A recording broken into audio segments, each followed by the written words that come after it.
Okay, straight ahead, that is Lafitte's Blacksmith Bar. It is one of the oldest buildings in New Orleans.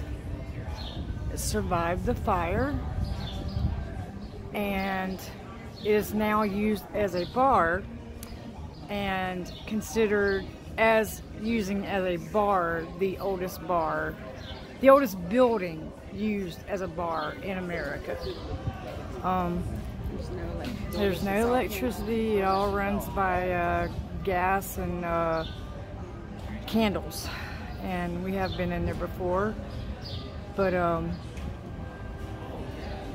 anybody that's been to New Orleans, I'm sure, has been here, and that's pretty much all the information I have on it. But it's a very famous bar, and it's usually packed at night, and there's plenty of celebrities that have visited. There's all kinds of pictures on the walls of who's been there and all that. So there's that. So on to our next destination.